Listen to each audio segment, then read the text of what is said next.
우리 사랑합니다, 축복합니다 한번 인사할까요? 사랑합니다, 축복합니다. 날씨가 많이 쌀쌀해진 것 같습니다. 벌써 10월의 마지막 주 수요일인데 이렇게 한 번 더 인사했으면 좋겠는데 뭐냐면 좀 위로의 말이기도 하고 때로는 무서운 말이기도 한 것 같아요. 뭐냐면 하나님은 다 아신다는 건데 한번 인사해 볼까요? 하나님은 다 아십니다라고 한번 인사해 볼까요? 하나님은 다 아십니다. 아멘. 어쩌면 이 인사가 축복일 수도 있지만 되게 무서운 말씀이죠. 이 시간도 모든 것을 아시는 우리 하나님 앞에 또 기도하면서 교제하기 위해서 하나님과 함께 정말 함께 하기 위해서 이 자리에 오신 우리 귀한 성도님들 환영합니다. 우리가 이후에 또 말씀 가운데 또 기도 가운데 그 하나님을 어떤 하나님이신지 우리가 또 알고 또 경험하고 또 음성 듣는 귀한 시간 되길 원합니다. 오늘 시편 139편 본문으로 하나님은 어떤 분인가 라는 제목으로 은혜를 나누기 원합니다. 우리가 신앙생활을 함에 있어서 참 중요한 것이 많이 있지만 그 중에 한 가지는 뭐냐면 또 전제해야 되는 것이 뭐냐면 하나님은 내가 좌지우지할 수 있는 분이 아니라는 것입니다. 내가 만들어낸 신이 아니라는 것입니다. 우상 숭배의 본질적인 게 뭘까요? 내가 중심이 돼서 신을 만들고 또 나의 뜻대로 내가 원하는 대로 내가 만든 신이 움직여야 한다는 것이죠. 신이 나의 소원과 바라는 것을 반드시 들어줘야만 한다는 겁니다. 신을 나에게로 끌고 오는 것입니다. 한마디로 그러기에 내가 마음대로 조종할 수 있는 신을 만들고 내가 중심이 돼서 섬기는 것, 결국엔 나를 섬기는 것인데 우리는 그것을 우상숭배라고 합니다. 그게 본질이라면 우리 기독교 또 우리가 믿는 이 믿음이 무엇입니까? 하나님을 믿고 따른다는 것이죠. 내가 바라고 원하는 또 믿는 것이 아니라 하나님을 믿는 것입니다. 내가 바라는 대로 되지 않아도 여전히 우리는 하나님을 믿는 것이죠. 물론 피조된 우리가 창조주를 알 수 있는 방법이 없습니다. 단지 하나님께서 먼저 계시하시고 알려주셔야만 합니다. 그리고 그분이 우리에게 알려주시는 만큼만 우리는 알 수 있는 것인데 이미 예수 그리스도 우리에게 성육신을 하시고 우리에게 오셔서 그죠? 모든 것을 다 이루어 주시면서 다 알려주셨습니다. 그리고 또 오늘날 우리에게 성경 66권이 있는 것처럼 하나님의 너무나 명확한 이 특별 계시라고 하죠. 이 계시를 하나님께서는 우리에게 알게 하셨습니다. 그러기에 성경에 나와 있는 이 역사 또 많은 이야기들과 고백들은 단순한 이스라엘의 역사가 아니라 한 나라의 역사가 아니라 한 민족의 역사가 아니라 우리의 역사인 것이죠. 그리고 하나님의 구원의 역사입니다. 또 예수님께서 직접 복음이 돼서 오셔서 말씀들과 수많은 가르침을 하신 이후에 또 예수님을 만난 많은 사람들이 증언이고 예수님 자체의 말씀이 바로 이 성경인데 그렇기 때문에 그분을 따르는 많은 사람들의 고백이 바로 이 성경 가운데 있습니다. 그 중에서도 특히 이 시편은 찬양이자 기도인 이 시편은 인생의 희노애락이 다 담겨있기 때문에 우리에게 너무나 친숙하고 또한 감동을 주고 또 공감이 되는 성경이 아닌가 생각합니다. 오늘의 본문은 다윗의 시편으로 알려져 있습니다. 다윗이 이 시편을 쓴 시기가 정확하게 언제인지는 알지 못하지만 추정할 수 있는 것은 온갖 인생의 고난과 굴곡진 역경을 다 지난 이후에 그의 신앙이 원숙해진 어쩌면 노년의 때에 이것이 쓰여진 것이 아닌가라고 많은 학자들이 추측하고 추정합니다. 또한 많은 신학자들이 하나같이 이야기하는 것이 있는데 그게 뭐냐면 다윗이 지은 많은 시편 중에서도 오늘의 이 139편이 가장 아름다운 시편이다. 또 믿음의 정수를 우리에게 보여준다라고 또 이야기합니다. 왜냐하면 어느 뛰어난 신학자가 그냥 공부하면서 발견하면서 사전적으로 정의하는 하나님이 아니라 그의 인생의 다윗의 인생 가운데 여정에서 만난 그 하나님에 대해서 솔직하게 또 내면의 깊은 성찰 가운데 하나하나 써 내려갔던 찬송이기 때문일 것입니다. 그러면서 우리에게 하나님은 어떤 하나님이신가를 시편 139편에서 이야기해주고 있습니다. 찾아보다가 이런 예전에 예화가 있었는데 얼마 전에 이 페이스북을 창시했던 페이스북을 만든 사람이 마크 저커버거가 있었는데 그 사람이요 그 신문에 인터뷰 이런 게 있더라고요. 자기가 어떻게 페이스북을 처음 시작하게 됐냐 그런 아이디어를 어디서 얻었냐 했을 때 시편 139편 1절부터 4절이었다고 하더라고요. 그러니까 그 사람이 처음부터 믿음이 좋았던 사람은 아닌데, 물론 이제 크리스천 학교를 다니고 자신의 룸메이트와 함께 이렇게 보다가 우연히 펼쳤더니 139편에서 1절부터 4절 말씀을 같이 읽고 그때 이제 영감이 떠올랐다고 합니다. 어떻게 보면 그런 사람들 뿐만이 아니라 수많은 사람들이 이 139편을 읽으면서 오늘의 제목처럼 하나님은 어떤 하나님이신가, 어떤 분이신가를 또 발견하게 된 것인데, 본문을 보면 네 부분으로 좀 나눌 수 있습니다. 우리가 이미 읽었지만 1절부터 6절에 하나님은 어떤 하나님이신지 이렇게 나와 있는데요. 다 한번 읽어봤지만 1절 말씀 다시 한번 읽어보기 원하는데요. 1절 한번 다시 한번 읽어볼까요? 시작. 여호와여 주께서 나를 살펴보셨으므로 나를 아시나이다. 이전 버전의 개역 한글 성경에서는 여기서 살펴보셨다라는 대신 감찰하신다라는 단어가 나오죠.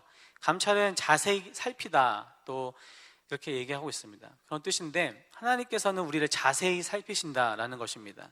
또 원어를 좀 찾아보니까 원어에서는요, 감찰하다의 뜻이 채질한다는 뜻이더라고요. 이게 뭐냐면 우리가 이 고운 가루에 섞인 이물질을 걸러내기 위해서 이렇게 채질하지 않습니까? 촘촘한 채에서 채질하면서 이렇게 자세히 이물질이 섞였나 안 섞였나 집중해서 살펴보는 것처럼 하나님께서 우리를 그렇게 바라보신다는 겁니다. 하나님께서 우리를 자세하게 집중해서 살피신다, 채질하시는 것처럼. 그것이 어떻게 보면 우리가 좀 더 이해하기 쉬운 하나님의 우리를 살펴보셨다, 감찰하셨다라는 의미인데요.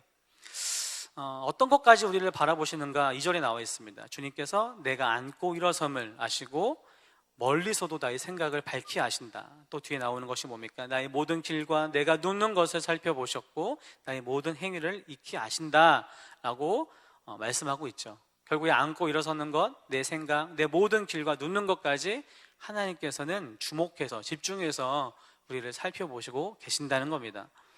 우리의 행위 하나하나, 우리의 활동 뿐만이 아니라 내가 앉고 서고 쉬는 모든 것, 나의 모든 시간, 그리고 내가 무엇을 말하기 이전에 내 입술 앞에 나오기 전에 나의 마음, 나의 생각까지 다 아신다 라고 합니다. 그 하나님이 바로 전지하시다, 우리는 그렇게 이야기하는 것이죠. 우리는 다른 사람의 겉모습을 보고 또 드러나는 말과 행동을 보고 학벌이나 재력을 보고 또 어떤 보여지는 것을 보고 그 사람을 알고 판단할 때가 많습니다. 그냥 정보를 얻는 것이죠, 단순히. 그런데 그래서 어떤가요? 오늘날 우리는 내면을 가꾸기보다 외면을 가꾸고 보이지 않는 것을, 또 보이지 않는 마음을 겸비하기보다 보이는 행동과 그리고 영혼을 위한 일보다 나의 겉모습에 더 치중할 때가 많습니다. 더 많은 시간과 노력을 쓰는 것이, 열정을 쏟는 것이 사실 우리인데, 이와 정반대로 하나님께서는 어떻게 해요? 우리의 행동과 또한 겉모습뿐만 아니다, 내면의 동기와 우리 마음을 다 살피신다라고 말씀하고 있습니다. 그러기에 우리는 하나님 말씀을 통해서 계속해서 우리의 마음을 계속 점검해야 할 필요가 있는 것이죠. 하나님의 그 말씀의 거울 앞에 우리는 계속해서 비춰보아야 합니다. 그리고 살피면서 계속 체질해야 하는데, 히브리서 말씀에 이런 말씀이 있는데요. 한번 같이 읽어볼까요? 뒤에 PPT가 있습니다. 한번 같이 읽어볼까요? 시작. 하나님의 말씀은 살아있고 활력이 있어 좌우에 날선 어떤 검보다도 예리하여 혼과 영과 및 관절과 골수를 찔러 쪼개기까지 하며 또 마음의 생각과 뜻을 판단하시나니, 다음이요.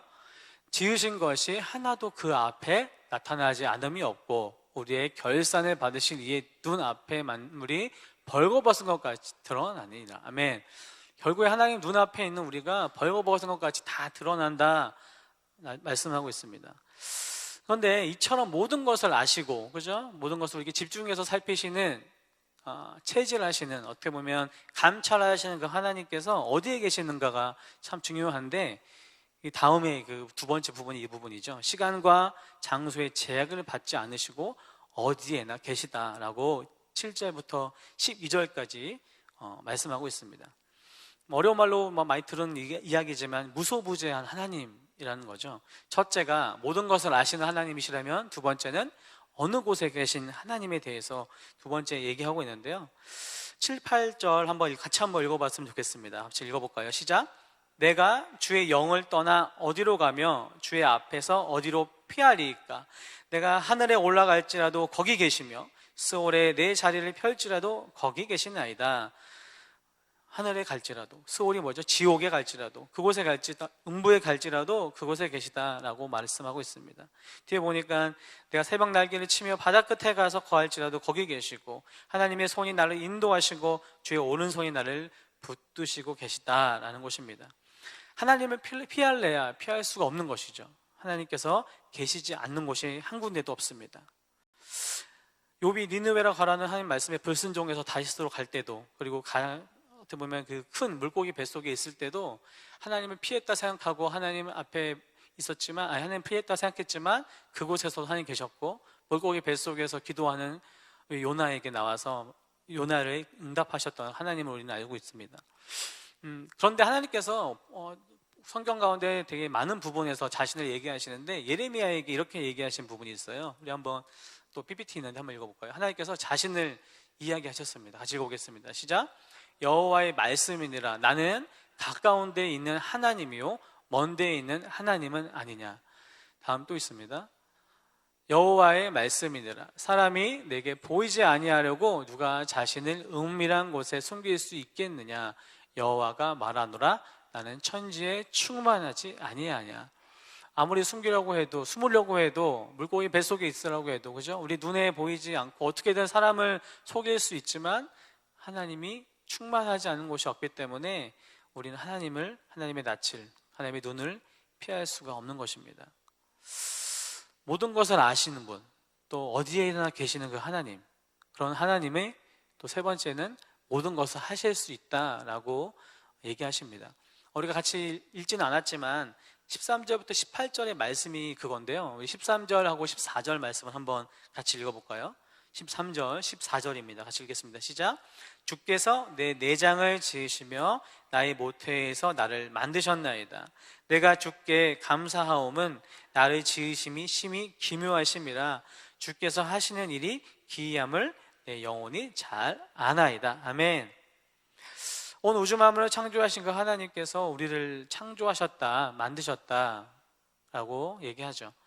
사람의 몸이요 수조 개의 세포로 구성되어 있다고 합니다. 그리고 매일 약 200만 개의 세포가 낡아지고 또 새 것으로 교체된다고 합니다. 사람은 200개 이상의 뼈들과 600개 이상의 근육으로 되어 있다고 하는데요, 뇌, 심장, 폐, 위, 간, 창자, 쓸개, 신장, 수많은 기관들이 있는데, 뇌만 생각해도 요즘에 이게 뇌과학이 많이 발전하고 발달해서 이 뇌의 신비를 많이 파헤치고 있는데, 참 저도 이런 책도 보면서 참 놀랄 때가 많이 있는데, 거기서 나오는 얘기 중에 뇌가요 80억 개 이상의 세포로 구성되어 있는데, 심장은 매일 쉬지 않고 약 10만 번의 수축 운동을 한다고 합니다. 근데 뇌는 그 이상의 일을 한다고 하는 거죠. 뇌는 결국, 심장은 쉬는 것이 없습니다. 어떻게 보면 우리 하나님이 천지 만물을, 그죠? 우리 자연이 보면서도 하나님에 대해서 우리가 다 발견하고, 얼마나 큰 하나님이신가, 우리가 이미 처음 찬양했던 것처럼, 그죠? 주님의 높고 위대하심을 발견할 수 있지만, 사실 우리는 사람을 통하여서, 사람을 보면서 그 하나님의 창조를 보는 것 같습니다. 제가 둘째가 이제 돌 같이 난 14개월, 15개월 되고 있는데 깜짝 놀랄 때가 있어요. 첫째가 이제 커가면서 다 잊어버렸었는데 어느 순간 정말 아무렇지도 않게 걷고 이야기하려고 하고 하는 모든 행동들이 그냥 눈에는 너무 귀엽게 보이고 아무것도 아닌 것 같지만, 정말 그 하나님께서 어떻게 이 아이를 창조하셨을까라는 생각인 것이죠.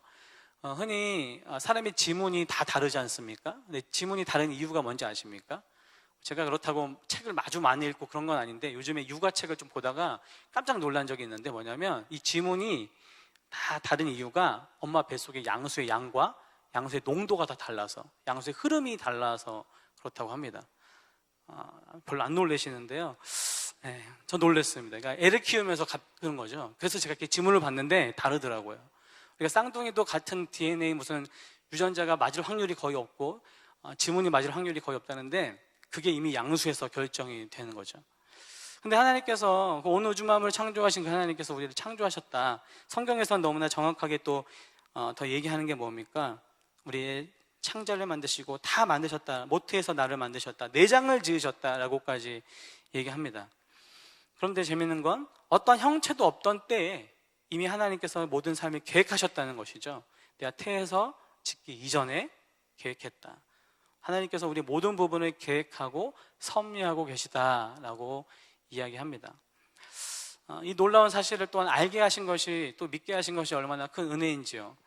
많은 사람들은 사실 아직도 진리를 추구하고 찾아 헤맵니다. 그들이 생각하는 진리, 어떻게 보면 부일 수도 있고 명예일 수도 있고 쾌락일 수도 있고, 어떻게 보면 그것이 영원하다고 생각하면서 삶의 전부라고 생각하면서 헛된 진리를 찾고 떠나지만, 찾아 헤매지만, 저와 여러분들이 정말 무슨 선함이 있어서, 어떤 공로가 있어서, 어떤 행함이 있어서, 어떤 것도 없는데 하나님께서는 이미 우리에게 진리이신 예수 그리스도를 턱하고 선물로 주신 것이죠. 그리고 그 믿음조차 우리의 것이 아니라 하나님께서 주신 것을 믿기 원합니다.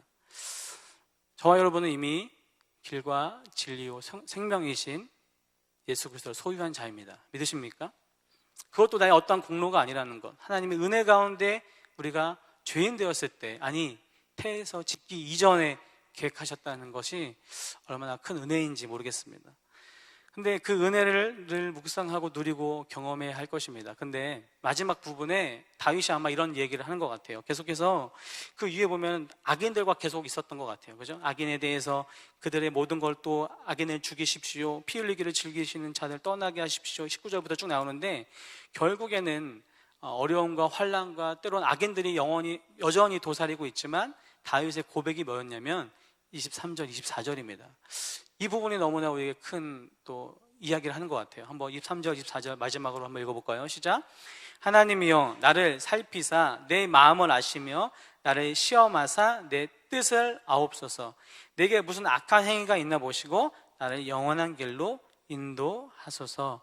여전히 악이 도사리고 있고 그 앞에 계속해서 미워하는 자들, 나를 미워하는 자들, 주를 미워하는 자들이 늘 있지만, 다윗이 갖고 갔던 그의 마지막 어떻게 보면 기도와 하나님 앞에서 하는 찬양이 뭐였냐면, 하나님 그들을 복수해 주세요, 그들에게 어떻게 해주세요가 아니라 나를 살펴주십시오. 내 마음을 먼저 아시고 나를 시험해 주시고 내 뜻을 아옵소서.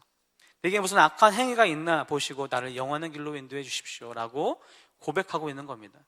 우리는 사실 어떤 문제나 삶에 어떤 나를 반대하거나 또 힘들게 하는 사람들에게 이런 기도하기 쉽지 않지 않습니까? 먼저 반대하거나 안 되기를 바라는 게 모든 우리의 습성일 텐데, 그 이전에 하나님의 그 존전 앞에서, 하나님의 모든 것을 아시고 무소부재하신 그 하나님 앞에서 그들보다 나를 먼저 보시고 나에게 먼저 하나님께서 주님의 길로 인도해달라는 이 고백이 이 저녁 저와 여러분의 고백이 되었으면 좋겠습니다. 마지막으로 데이비스 웰스라는 사람이요, 황무지에 계신 하나님에 대해서 이런 부분이 있는데 한번 제가 가지고 와봤는데요. 현 시대를 내리는 진단이 있습니다. 그분이 오늘날 하나님이 점점 가벼워지고 있다라는 겁니다. 오늘날 하나님은 그리 중요한 분이 아닙니다. 하나님은 우리 시대를 수놓은 여러 중요한 특징들 중에 하나일 뿐입니다. 사람들은 이렇게 말합니다. 나는 하나님을 믿습니다. 그러나 솔직히 말해서 하나님은 TV보다 재미가 없습니다. 나는 10계명을 믿습니다. 그렇지만 단지 몇 계명을 외울 뿐입니다. 사실 이 오늘의 말씀이 너무나 감사한 말씀이고, 하지만 또 한편으로는 무서운 말씀이죠. 하나님이 모든 걸 아신다는 것.